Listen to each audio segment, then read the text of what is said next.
তো SSC GK আমি actually expose করে দেবো আজকে, এবং সেই এসএসসি জিকেতে অল্প পরিশ্রম করে কি করে তুমি ম্যাক্সিমাম নাম্বার পাবে তো সেটা জানবে, যেটা পুরোপুরি কনভেনশনালভাবে যেভাবে স্টাডি করো তার ঠিক উল্টো। দেখো এখানে লেখাই আছে reverse learning by ChatGPT. হ্যাঁ একদম ঠিক শুনেছো, চ্যাট জিপিটি তোমাকে ইউজ করতে হবে এখন, কারণ এআই সব কিছুতে ইউজ হচ্ছে। তুমি যদি এখন প্রিপারেশনে এআই ইউজ না করো তাহলে তোমার সমস্যা হয়ে যাবে, ঠিক আছে? তুমি আগে থেকে পিছিয়ে যাচ্ছ। তো দেখো কী করে ইউজ করতে হবে, তো তার আগে আমি বলে দিই কী কী লাগবে। তোমাদের টেক্সট বুক লাগবে, ঠিক আছে, চ্যাট জিপিটি লাগবে, আর পারমার স্যারের যে বুকটা আছে ফ্যাটম্যান, নয়তো লুসেন জিকেটা লাগবে, আর পারমার স্যারের যে ইউটিউব চ্যানেল আছে সেখানে ওয়ান শট ভিডিওর জন্য লাগবে। এইগুলো তোমাদের রিকোয়ারমেন্ট। বাট হবে কী করে একটু শোনো। দেখো প্রথমে তোমাদের স্টেপ নাম্বার ওয়ান হচ্ছে তোমাদের ইডুকেটিভ বেসে যত পেপার এসেছে এসএসসি থেকে 2024 থেকে 2025, ঠিক আছে, তোমাদের একটা করে পেপার নিতে হবে সেকশনাল। কোথা থেকে? টেক্সট বুক থেকে। দিয়ে তোমাকে কী করতে হবে, উইদাউট অ্যাটেম্প তোমাকে পুরো সাবমিট করে দিতে হবে। দেখো সেকশনাল আমি বলছি, জিকে সেকশনাল। তো সাবমিট করার পরে যে 25 কোশ্চেন আছে, সেই 25 কোশ্চেন তোমাকে নোট করতে হবে খাতায়। কিসে নোট করতে হবে? নোট করে তোমাকে যে সলিউশন আছে, যে কোশ্চেনের সলিউশনের ডিটেলস তোমাকে 1 বাই 1 লিখতে হবে, ঠিক আছে? অর্থাৎ প্রিভিয়াস ইয়ারে যে লেটেস্ট কোশ্চেন আসছে সেটাকে তোমাকে টেক্সট বুক থেকে অ্যাটেম্প করে তার সলিউশন বেসে তোমাকে একটা নোট বানাতে হবে। সেই নোটটার নাম হবে লেটেস্ট কোশ্চেন, ঠিক আছে, লেটেস্ট কোশ্চেনের নোটবুক। এবার এইখানে এই জিনিসটা হচ্ছে তোমাদের স্টেপ নাম্বার ওয়ান। এবার প্রশ্ন এইখানেই আসবে যে আমি যখন এই কোশ্চেনটা করবো 25 কোশ্চেনের মধ্যে দেখা গেলো নোট টোট বানিয়ে 40 to 45 কোশ্চেন চলে আসবে, তার মধ্যে কারেন্ট অ্যাফেয়ার্সের কিছু বাদ গেলে অ্যারাউন্ড 40 কোশ্চেন থাকবে যেগুলো তোমাকে পড়তে হবে। এবার সেই যখনই 25 কোশ্চেন তুমি পড়ছো তার মধ্যে তোমাদের ম্যাক্সিমাম 7 থেকে 8টা কোশ্চেন থাকবে যে এডুকেটিভ বেসড কী করছে, তোমাদের কনসেপচুয়াল কোশ্চেন করছে, ঠিক আছে?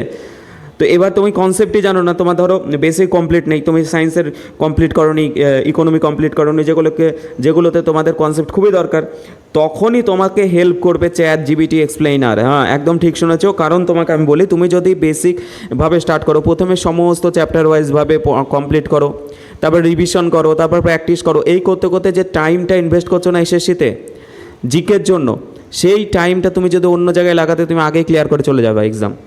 তো তোমাকে এখন কি করতে হবে, পড়া করব কম, কিন্তু এমন স্মার্টভাবে করব যেন আমার অ্যাটলিস্ট 25 to 30 ফার্স্টে আমার গ্যারান্টি হয়ে যায়, তারপরেই আমি জিকেতে বেশি নাম্বার পাওয়ার চেষ্টা করব। তো ওইটাকেই বলছে রিভার্স লার্নিং উল্টো করে। তো আমি যেটা কি বলছি, প্রিভিয়াস ইয়ার কোশ্চেন ধরো 25 কোশ্চেন তোমাকে লিখছে উইথ অপশনে যে কোশ্চেনটা বেশ অপশন আছে তার ডিটেলসটা লিখলে, দিয়ে মুখস্থ করতে গেলে যখনই মুখস্থ করতে যাবে কিছু কিছু কোশ্চেন থাকবে যেগুলো তোমাদের কী লাগবে, কনসেপ্ট লাগবে। কনসেপ্ট না হলে তুমি বুঝতে পারবে না, কারণ তোমার বেশি কমপ্লিট নেই। প্লাস তোমার এডুকেটিভ কোশ্চেন কী করছে, তোমাদের কনসেপচুয়াল করছে, তোমাদের এক্সপ্লেন করে তোমাদের টিক মারতে হচ্ছে কোনটা সঠিক বা কোনটা ভুল।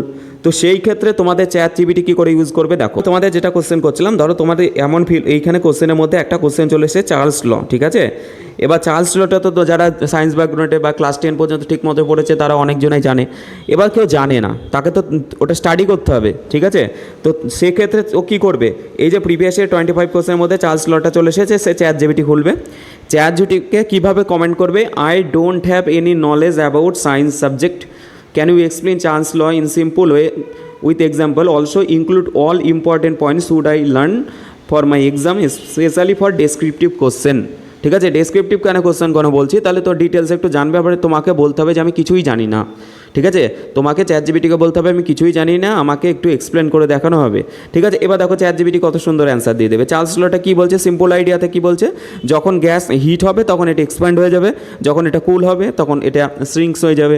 তো এইখানে তোমাদের দেখো ডিটেলস দিয়ে দিয়েছে, ফর্মুলা, ঠিক আছে? ফর্মুলাটাকে দেখো এক্সপ্লেনও করে দিয়েছে, তারপর ইজি এক্সাম্পল দিয়ে দিয়েছে, বলছে when you take a balloon outside the sun it become bigger, but cold প্রেসে নিয়ে গেলে সেটা ছোট হয়ে যায়।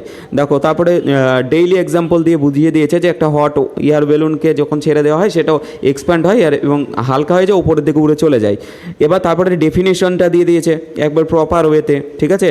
তারপর ডাইরেক্ট রিলেশনশিপ কার সঙ্গে কী সেটা আছে, কন্ডিশনগুলো দিয়ে দিয়েছে, টেম্পারেচার দিয়েছে, ম্যাথমেটিক্যাল ফর্ম দিয়ে দিয়েছে, ঠিক আছে? গ্রাফ দিয়ে দিয়েছে, রিয়েল লাইফ একটা যদি তোমাকে ডেসক্রিপটিভভাবে তোমাকে বলতে হয় সেই সম্পর্কে, তো তোমাকে কী বলতে হবে সেটা দেখো আছে।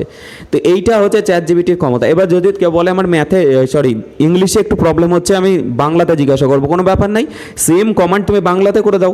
এখানে যে কমান্ডটা লিখেছি আমি সেই কমান্ডটা তুমি বাংলাতে করো, এই কমান্ডটা সব জায়গায় ইউজ করবে, শুধু মাত্র যার সম্পর্কে জানতে চাইছো সেটাকে চেঞ্জ করতে হবে। দেখো ঠিক তেমনি এই 25 কোশ্চেনের মধ্যে একটা কোশ্চেন চলে এসেছে বিগ ব্যাং থিওরি। অনেকজনে জানো, বাট এটা তো জানে না, এমন হয়েছে যে বিগ ব্যাং থিওরি সম্পর্কে জানেই না, তাহলে এবার ওর পড়তে সমস্যা হবে। তাহলে দেখো নেক্সট কোশ্চেনটা আমি কী করেছি, দেখো আমি কোশ্চেনও করে দিয়েছিলাম যে একটু বাংলাতে বুঝিয়ে দেবে। দেখো কত সুন্দর চার্লস লটাকে বাংলাতে বুঝিয়েছে। কি বলেছে, যখন কোনো গ্যাসকে গরম করা হয় তখন আয়তনে বাড়ে বা সাইজে বাড়ে, গ্যাসকে ঠান্ডা করা হলে আয়তনে কমে। এবার দেখো ডিটেলসে বাংলাতে বলেছে, ঠিক আছে। বেলুনের উদাহরণ দিয়ে বলেছে যে রোদে রাখলে বেলুন ফুলে যায়, ঠান্ডা রাখলে ছোট হয়ে যায়। উদাহরণ দিয়েছে, সংজ্ঞা দিয়ে দিয়েছে, তার সম্পর্ক, শর্ত, টেম্পারেচার ইউনিট, আরেকটা সূত্র কী কী, গ্রাফস কেমন হয়, ঠিক আছে, বাস্তবে তার ব্যবহার। আর এক্সামে যদি ডেসক্রিপটিভ সম্পর্কে তোমার নলেজ রাখতে হয় তাহলে কী হয় বলতে হবে। দেখো এইটা পুরোপুরি আছে। এবার আমি যেটা বললাম আর একটা কোশ্চেন, যেটা হচ্ছে তোমাদের দুটো কোশ্চেন এসেছে, একটা হচ্ছে জিরো আওয়ার, কি একটা জিরো আওয়ার যেটা পলিটির কোশ্চেন, আর একটা হচ্ছে বিগ ব্যাং থিওরি। তো তুমি এই কোশ্চেন দুটো হচ্ছে কনসেপচুয়াল, তোমাদের সম্পর্কে নলেজ নেই। এবার তুমি টেক্সট বুকের ওই সলিউশন থেকে যেটুকু দিয়েছে লিখেছো, ঠিক আছে, কিন্তু তুমি চাইছো একটু বেটার করে জানতে। তো কিছুই না, এখানে কি লেখা আছে, আমি বলেছি বিগ ব্যাং থিওরি সম্পর্কে লেখো। তো জানো তো কী লিখেছে, বিগ ব্যাং থিওরিটা এক্সপ্লেন কী করে, হাউ দ্য ইউনিভার্স বিগান, মানে ইউনিভার্সটা কীভাবে স্টার্ট হলো। দেখো বলেছে 13.8 বিলিয়ন বছর আগে কী হয়েছে যে তোমাদের সাডেনলি এক্সপ্যান্ড করতে স্টার্ট করে দিয়েছে, ঠিক আছে। কি প্রথমে ছিল ইউনিভার্স একটা টাইনি হট পয়েন্টে, তারপরে এক্সপ্যান্ড করছে। দেখো সব ডিটেলসে দিয়ে দিয়েছে, দিয়ে বলছে উদাহরণ দিয়েও বুঝিয়েছে, বলছে যে থিঙ্ক অফ এ বেলুন। দিয়ে বলছে যখন বেলুনকে ফোলানো হয়, বেলুনটা কি হয়, এক্সপ্যান্ড হতে থাকে, প্রথমে তোমার থাকে শ্রিঙ্ক হয়ে ছোটো। তো ইউনিভার্সাল এইভাবে এক্সপ্যান্ড হচ্ছে, এখনও পর্যন্ত ইউনিভার্স এক্সপ্যান্ড হতে থাকছে। এর রিজন কি, তোমার দেখবে যে গ্যালাক্সি যেগুলো আছে সেগুলো আরও দূরে চলে যাচ্ছে।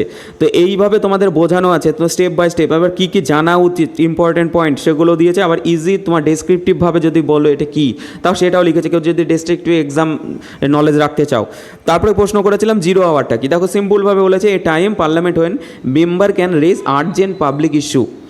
এবার বলেছে জিরো কেন বলছে, ইট স্টার্ট 12 noon, তার জন্য বলছে, ঠিক আছে। জিরো আওয়ার কখন হয়, দেখো কোশ্চেন আওয়ার এর কিছু পরে, তারপরে ডিটেলসে লিখে দিয়েছে ইম্পর্টেন্ট ফিচার্স, এক্সাম্পল। তো ফাইনাল এক্সাম যদি এক কথায় বলতে চাই ভালো করে, তাহলে কি বলবে, দেখো ডিটেলস দিয়ে দিয়েছে। এবার কেউ যদি বাংলায় জানতে চাই বাংলায় করতে পারো। বলতে চাইছিলাম তোমাদের চ্যাট জিপিটিতে ইউজ হবে এই যে তোমাদের step number 1, previous year 25 question text book থেকে তুমি নোট করছো এবং মুখস্থ করছো, যেগুলো কনসেপচুয়াল কোশ্চেন সেগুলো চ্যাট জিপিটি থেকে ডিটেলসে জেনে নিচ্ছ, এবং তুমি সেই নোটে কিছু ইনক্লুড করে দিচ্ছ কি, যেগুলো তোমার বোঝার ক্ষমতা লাগবে। তো step number 1, step number 2 complete. Third হচ্ছে এই স্টেপটা তোমাকে কন্টিনিউ করতে হবে কতদিন, যতদিন না তোমার 3 থেকে 4 দিন তোমার কন্টিনিউ করতে হবে। 3 থেকে 4 দিনে ধরো গেলো প্রত্যেক দিন 2টো করে যদি সেট করো তাহলে 8টা সেট হচ্ছে। এর 8টা সেট করতে গেলে তোমাকে 8টা সেট থেকে 2টো টপিক নিতে হবে। 2টো টপিক নিতে হবে কি, যে টপিকগুলো দেখছো যে 8খানা সেটের মধ্যে মনে হচ্ছে যেন আসছে বারবার। কি বললাম, ধরো 4 দিন, সোম মঙ্গল বুধ বৃহস্পতি, 4 দিন তুমি কি করলে, কন্টিনিউ এইভাবে করলে, 2টো করে সেট নিলে সেকশনাল সেট। এবার তুমি সেইভাবে ইউজ করলে, মুখস্থ করলে চ্যাট জিপিটির এক্সপ্লেনার লিনে, তারপরে তোমাকে ওইখান থেকে 2টো টপিক নিতে হবে, যে টপিকগুলো কমন, সেই টপিকটা চলে যেতে হবে তোমাদের পারমার স্যারের ফ্যাটম্যান বুকে বা লুসেন্টের বুকে। সেটা স্ট্যাটিক জিকে হতে পারে, ঠিক আছে। স্ট্যাটিক জিকেগুলো প্রথমে শেষ করার চেষ্টা করবে, স্ট্যাটিক হতে পারে বা কোনো কনসেপচুয়াল চ্যাপ্টার হতে পারে। তো সেই বই থেকে সেই টপিকটা শেষ করতে হবে, অর্থাৎ এটাকে হচ্ছে মোস্ট ইম্পর্টেন্ট টপিক, যেগুলোতে তোমার পরীক্ষায় খুব কমন হচ্ছে, ঠিক আছে। এসএসসি একবারে কিছু কিছু টপিক খুব কমন করে, ঠিক আছে। তো তোমাকে 3rd নাম্বার স্টেপে ওইগুলো তোমাকে পারমার এসএসসি বুক বা ক্লাস নোট থেকে পড়তে হবে কি, শনিবারে। দেখো এটা হচ্ছে 4 দিন। 5 নাম্বার দিন হচ্ছে কি তোমাদের পড়তে হবে কি, এইগুলো রিভিশন করতে হবে আর টপিক খুঁজতে হবে। 2টো টপিক, অনলি 2টো টপিক নিবে, বেশি নেবে না। শনিবারের দিন তোমাদের পারমার এসএসসি বুক বা ক্লাস নোট থেকে সেই শনিবারে সেই টপিকটা ঝাড়া মুখস্থ করে দিলে। তারপরে লেখা আছে পারমার এসএসসি বুক আর লুসেন্ট ওয়ান শট, এটা হচ্ছে একদম লাস্টে। এই যে তোমার এই যে চললো, এটা চলবে 3 থেকে 4 মাস। এই 3 থেকে 4 মাসে দেখবে তোমাদের নাম্বার স্কোর অলরেডি বুস্ট হয়ে গেছে প্রচুর। তারপরে যখন দেখবে এইভাবে প্রিভিয়াস ইয়ারের লাস্ট 2 বছর, কত বছর বলছি, 2 ইয়ার্সে এসএসসি, সিজিএলসি, এইচএসএল, এমটিএস 3টে এক্সাম কমপ্লিট তোমাদের হয়ে গেছে, প্রিভিয়াস ইয়ার কোশ্চেন, তারপরে রিভার্স লার্নিং করে চ্যাট জিপিটি থেকে জানা, এবং সেই যে টপিকগুলো কমন হচ্ছে সেই টপিকগুলো কমপ্লিট করা। এইটা যখন কমপ্লিট হয়ে যাবে তোমাদের দেখবে অলরেডি 25 to 30 কাছাকাছি নাম্বার আসতে স্টার্ট করে দেবেই। তারপরে তোমার যদি টাইম থাকে তখনই তুমি কোনো বুকস বা নোট বলো বা ওয়ান শট ভিডিও বলো, এইগুলো তুমি কমপ্লিট করবে। তো এইটা হচ্ছে আমি যেটা বলছিলাম এসএসসি জিকের সব থেকে স্মার্ট ওয়েতে প্রিপারেশন। তুমি যদি ভাবো যে প্রথম থেকে সব কমপ্লিট করব, তাহলে আমি বারবার বলছি জিকে করতে গিয়ে তোমার ম্যাথ থেকে পিছিয়ে যাবে ইংলিশ থেকে পিছিয়ে যাবে, রিজনিং থেকে পিছিয়ে যাবে। আর তার ফলে কী হবে, জিকেতে তুমি দেখা গেলো, দেখো জিকেতে যদি দিনে 4 ঘন্টা পড়ো, তোমার নাম্বার বুস্ট 20 থেকে 25ই হতে পারে। কিন্তু তুমি যদি ম্যাথকে 4 ঘন্টা দাও না, তুমি 20 নাম্বার পাও ম্যাথ না, সে 45 নাম্বার পেতে পারবে। কত নাম্বার বুস্ট হলো? 25 নাম্বার। এখানে কত নাম্বার বুস্ট হবে? 5 থেকে 6 নাম্বার। তো তোমাকে এইভাবে কি রিভার্স লার্নিং করে জিকে প্রিপেয়ার করতে হবে, এটা মাথায় রাখবে। তো তোমার যদি ভিডিওটা ভালো লাগে তাহলে অবশ্যই কমেন্টে জানাও। আর যদি ইউজও হয় যে এই চ্যাট জিপিটা অ্যাকচুয়ালি কী করে ইউজ করবো, তাহলে আমাকে কমেন্টে বলো, আমি তোমাদের ভালো করে ডিটেলসে জানিয়ে দেবো।